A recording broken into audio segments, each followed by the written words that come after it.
Hello, my name is Aron, and I am a certified personal trainer at Whole Body Fitness, and I would like to share some tips with you for programming for your athletes. So you're going to want to consider first what sport they are in, because the 8 skill components I'm going to share with you will all fit somehow into the sports that they play. First being strength, then flexibility, speed, endurance, power, agility, reaction time, and coordination. All right, the first component I'm going to talk about is strength. Building strength can be done by doing something as simple as a push-up.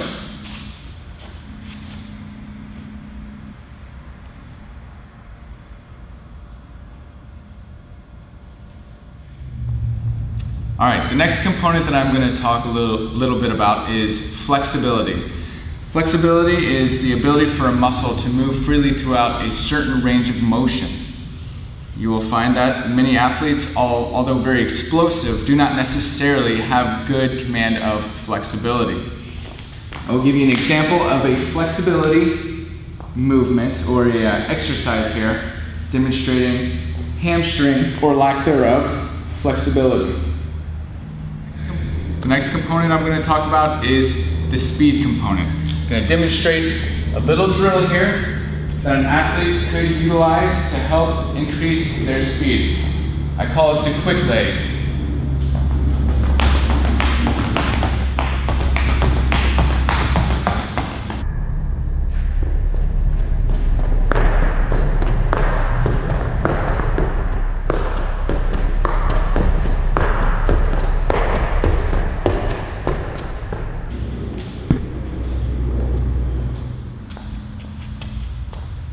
The fourth component I'm going to talk about is the endurance component. You can utilize something as simple as a spin bike or an airdyne bike to increase your cardio-respiratory endurance. Now, I personally prefer to be outside, running on the pavement, feeling the wind through my hair, than jumping on a bike like this on a nice sunny day. But when it comes down to it, you got to get your exercise in, and if this is what you have at your disposal, you do it.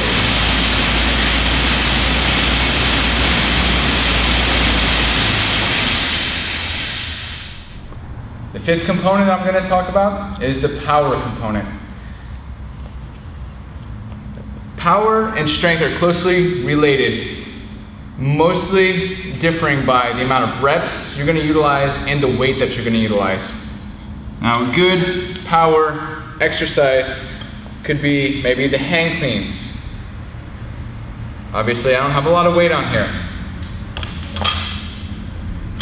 but it is a good exercise, especially when you're utilizing somewhat close to max effort weight to increase one's power. All right, the next component I'm going to talk about is agility. To increase your athlete's agility, you may want to do something on the, once again, the agility ladder. This exercise I'm going to talk about or show you is the grapevine.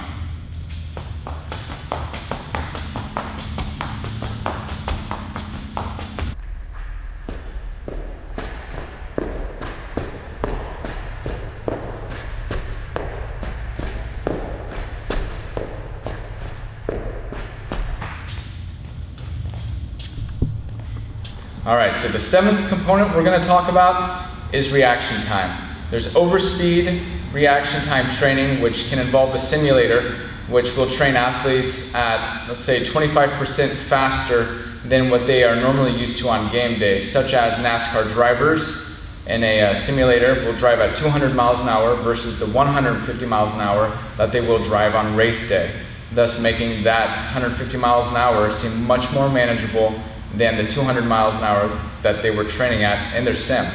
Today we're going to utilize something a little bit more bare bones called the ball drop. Going to utilize auditory reaction time as well as visual reaction time. The first one being visual, since I'm going to be going on sight versus sound. The quicker I catch the ball, the quicker that means I am.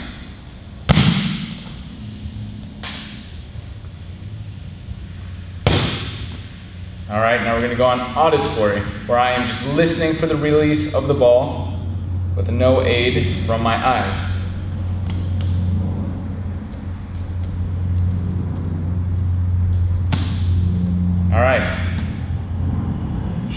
Stay cool, kids. All right, the 8th component is coordination.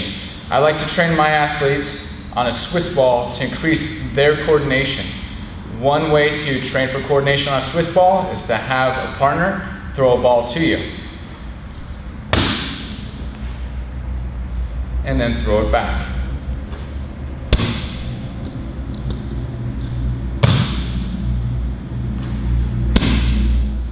Now that you've seen the 8 skill components demonstrated, I'm going to go ahead and share some things that you're going to want to consider when programming for your athlete.